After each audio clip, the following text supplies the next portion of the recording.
ये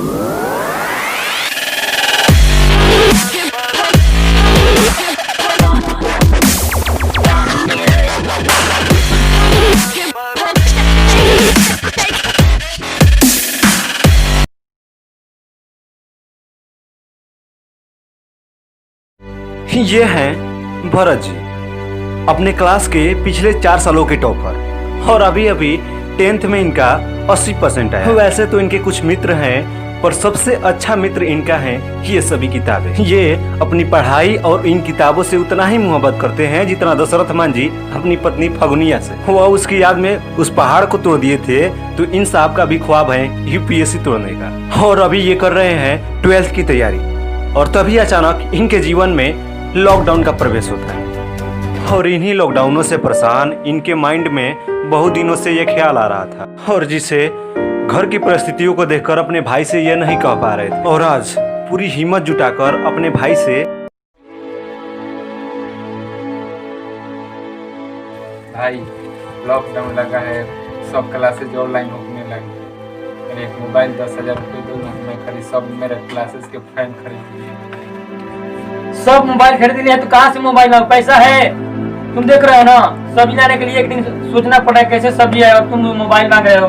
ठीक है भाई, पर मैं पढ़ाई कैसे करूंगा लॉकडाउन में? अरे पढ़ाई बंद हो गया है।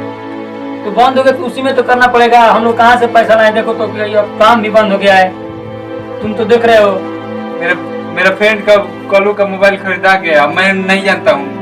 तो उसका पापा काम करते हैं, भैया भी उसका काम करता है, सब काम करता है। हम तो खेती में काम करते हैं, तो मजदूरी करते हैं, तो क्या करे, सब तो करने का पड़ता है। खाना भी बनाना पड़ता है, घर में कोई नहीं है, सब आपको खिलाना पड़ता है, कपड़ा भी साफ करना पड़ता है, खेत में भी जाना पड़ता है। ये सब मैं नहीं बहाना जानूंगा। मैं कलू का मोबाइल किना गया है, मुझे किनना पड़ेगा तुमको। तो कुछ दिन बर्दाश्त करो। नहीं, कुछ दिन लॉकडाउन लगे तो कैसे मैं पढ़ूं? तुमको कैसे क्या करना है? अभी तुम रुको, देखो मैं भी मेरे टीचर ऑनलाइन पढ़ाने लगे हैं, मैं कैसे पढ़ूं? बाबू तुम कुछ दिन इंतजार करो, मैं पैसा की व्यवस्था करता हूँ। और ये सब सुनते ही इसके भाई के माइंड में ये विचार आया कि मेरा भाई तो 4 सालों से टॉपर है, और जब मोबाइल के लिए बोल रहा है तो अच्छा ही बोल रहा है, कुछ मेहनत ही सही, इसको मोबाइल तो देना ही पड़ेगा। देख लेता हूँ कि मेरी पढ़ाई कौन रोक सकता है इस लॉकडाउन। और अब हाथ में मोबाइल आते ही आइंस्टाइन, न्यूटन, हाइगन्स और गॉस के थ्योरम आसान लगने लगे, और अब इनकी पढ़ाई की चाल निर्वात में प्रकाश की चाल जितनी हो गई थी। और एक दिन गाँव की सैर के लिए चल देते, तभी अरे यार वो देखो आ रहा है भारत उधर से, सब पढ़ने वाला लगता है। हम लोग हमारे घर घूमते हैं इधर उधर, हम लोग तो फेसबुक और व्हाट्सएप और ट्विटर में लग रहते हैं दिन भर, वो हमेशा यार पढ़ता रहता है। वो किसी से मतलब ही नहीं रखता। अरे यार मैं तो दिन भर पबजी खेलने में लगा रहता हूँ। और उससे बात करने के लिए आवाज लगाते हैं, और उससे बोलने लगते हैं कि यार तुम तो हमारे लिए टाइम ही नहीं देते, किताबों के अलावा हमारी तरफ तुम्हारी नजर ही नहीं होती। यही सब सवाल होने लगता है कि इतनी देर पढ़ाई करके तुम करोगे क्या? जिंदगी में इंटरटेनमेंट नाम का भी कोई चीज होता है, पर ये साहब अपनी प्यार के अलावा किसी और को देखने तक भी कोशिश नहीं करते। पर इन सब बातों में इनकी रुचि नहीं है, और ये साहब घर की तरफ चल देते हैं।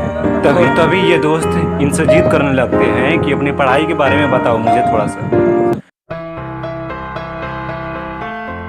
और कुछ दूर आगे जाकर बैठते हैं और इनकी बातें स्टार्ट होती हैं। और ये बातें थी स्कूल टाइम की, जिंदगी की, पढ़ाई की और कुछ शरारतें की। और धीरे से इन बातों से ट्रैक बदला और आ गया पबजी और फ्री फायर, व्हाट्सएप और फेसबुक पे। अरे यार बहुत अच्छा खेलता है ये। मैं पबजी खेलता हूं। हां यार वो जगह की यार चलाना नहीं है। अरे यार जानते खेलते हैं हम लोग यार। जादू हां पक्का टाइम नहीं है पढ़ने का। और पहले तो उन सब की बातों पर इतना ध्यान नहीं देता है, लेकिन धीरे धीरे उनकी बातें असर करने लगती हैं, और यह फेसबुक, इंस्टाग्राम पर थोड़ा ज़्यादा बिजी रहने लगता है। और इनकी मेहनत का नतीजा आना स्टार्ट हो गया। धीरे धीरे फेसबुक पर लाइक बढ़ने लगे और व्हाट्सएप पर ग्रुप। और अब हालात ये हो गया था साहब कि स्कूल के नंबरों से ज़्यादा फेसबुक पर लाइक आने लगे, और कॉपी और कलमों से ज़्यादा व्हाट्सएप के डीपी चेंज होने लगी। और अब ये पबजी के बारे में थोड़ा सा भी जान गए। वो घर में है उसको फॉलो करो तुम। छिपा है उस घर के पीछे, छिपा है। अरे आगे जाओ ना यार, तुम आगे जाओ।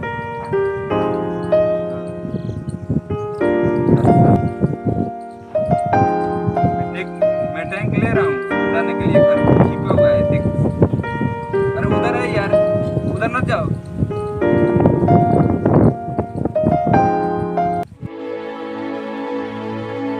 और ऐसे ही मोबाइल पर लगे हुए जा रहे थे, तभी एक आदमी इनसे मिला। अरे हो, कहाँ जा रहा है? इससे तुझे क्या मतलब? तुम्हारा भाई क्या कर रहा है? तो बीमार है। क्या दिन से काम पर नहीं आ रहा है? काम? मेरे भाई काम भी करता है। ये जो चूना लेकर घूम रहा है, इसे खरीदने के लिए कहाँ से पैसा आया? पता नहीं, भैया ने दिया था मुझे। तो चलिए थोड़ा सा रिवर्स करके देख लेते हैं कि इनके भाई के पास पैसा कहाँ से आया था और ये भाई साहब कौन है।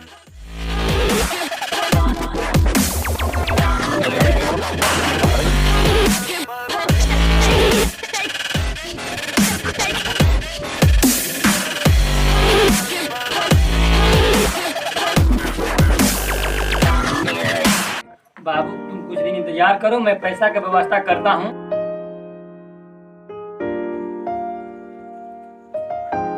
साहब जी बोल रहे थे कि कुछ पैसों की जरूरत है, मेरा भाई का मोबाइल खरीदना है।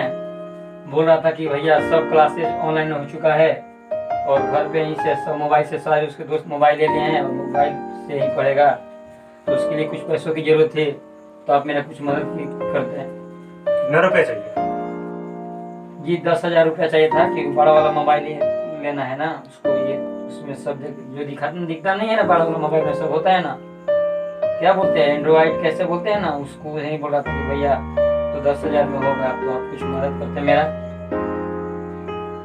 रुपये का तो जुगाड़ हो जाएगा, लेकिन 15,000 देना पड़ेगा तुम्हें। अभी 15,000 कैसे, मतलब और कुछ दूसरा रास्ता नहीं है?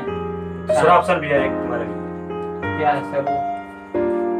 2 महीना मेरे पास काम करना होगा तुम्हें। ठीक है मजदूरी कर लेंगे, नहीं मजदूरी कर लेंगे साहब जी, और पैसा तो 5,000 कहाँ से आएगा इस गरीब के पास? तो एक दिन खाते हैं तो एक दिन का सोचना पड़ता है, तो ठीक है मजदूरी कर लेंगे, लेकिन पैसा का व्यवस्था कर दीजिए। ठीक है, कल से आओ पहले, देखते हैं, उसके बाद 2-3 दिन आओ, उसके बाद 2-3 दिन बाद दे देंगे। साहब जी जल्दी कीजिएगा क्योंकि उसका पढ़ाई भी व्यर्थ जा रहा है। ठीक है, कल से आओ पहले।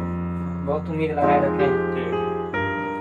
और अब वो अपने भाई के मोबाइल के लिए 10,000 रुपये के खातिर अपने मालिक के यहाँ सुबह से ही काम पर लग गया। के मन में बस एक ही धुन सवार था, वह था 10,000 रुपया, कहीं से भी और किसी तरह से भी।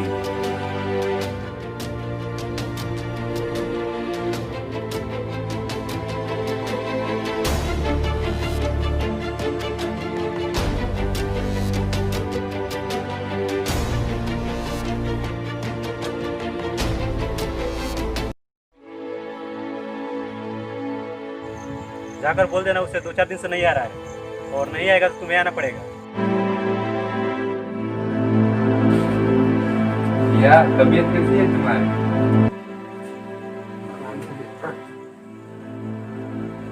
तबीयत ठीक है सुबह थोड़ा।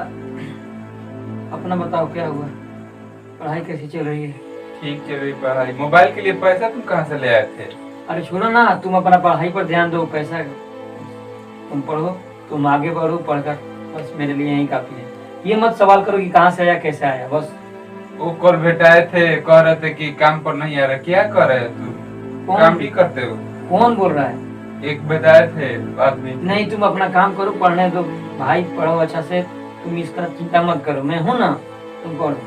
ऐसे जरूरत नहीं है भैया कि अपने देह पर कष्ट करके मुझे मोबाइल ले। अरे पगला कोई बात नहीं है, तुम पढ़ो ना, तुम पढ़ो, कोई बात नहीं है। वो भाई कल कह रहा था कि काम पर क्यों नहीं तुम्हारा भाई आ रहा है। अरे तुम तो अपना पढ़ाई पर ध्यान दो ना, मेरा बस ये ही तबीयत ठीक हो जाएगी ना, मैं चला जाऊंगा, तुम चिंता मत करो भाई, तुम पढ़ो।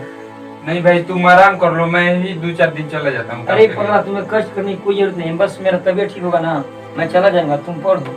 नहीं भाई तुम सो जाओ, मैं चला जाऊंगा। अरे मैं समझ लूंगा। नहीं भाई इतना भी नहीं कर सकता। बातें कर लूंगा, तुम नहीं तुम आराम करो, मैं चला जाता हूँ। अरे पागल तुम पढ़ो ना। नहीं भैया मेरा तबीयत जैसे ठीक हो जाएगी मैं चला जाऊंगा। नहीं 2-3 दिन कर लेता हूँ काम।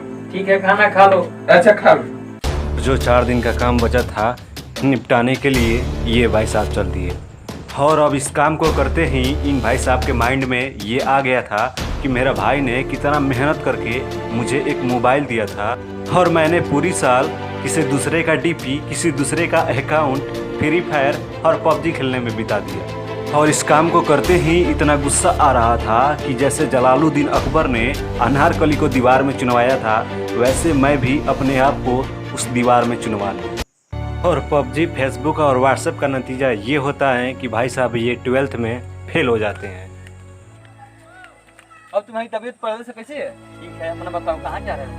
अरे तुम्हारे पास ही आ रहे थे, सुना है कि तुम्हारा भाई बोला था कि बार बार टपर कर रहा है, अब हो गया ना सही? अरे एक बीच में फेल हो तो पूरा जिंदगी थोड़ी जी सब खराब हो सकता है। फिर से मन मेहनत करेगा, प्रयास करेगा। और हाँ, मुझे इस बात का गर्व है कि मेरा भाई एक होशियार है, पढ़ने में काबिलियत है उसमें। हाँ वो सही नहीं है, मगर फेल तो हुआ ना। और फिर से फिर प्रयास करेगा। फेल मायने नहीं रखता है, फेल बहुत लोग होते हैं। बस मुझे घमंड है इस बात का कि मेरा भाई एक तेज है। पिछले 4 साल से तो टॉपर है ना लगातार हर विषय में। इस बात का मुझे कोई भी दिक्कत नहीं। A single sheet of paper cannot decide your future। कागज का एक छोटा टुकड़ा आपकी जिंदगी के आड़े कैसे आ सकता है। इस कहानी का किरदार, वीडियो क्वालिटी और बोलने वाला अंदाज कितना भी कमजोर क्यों ना हो, पर ये जो बता रहा है ना, उसका जानना हमारे जीवन में बहुत ही जरूरी है। कि जिस टेबल और कुर्सी पर तुम बैठ रहे हो, जिस बेड पर सो रहे हो और जिस छत के नीचे रह रहे हो और जिस मोबाइल पर तुम गेम खेल रहे हो, आखिर वह आया कहाँ से? आज ये प्रश्न अपने आप से जरूर पूछना। हम तो नालायक निकले ही सही, पर कुछ लोगों को सीख जरूर देंगे।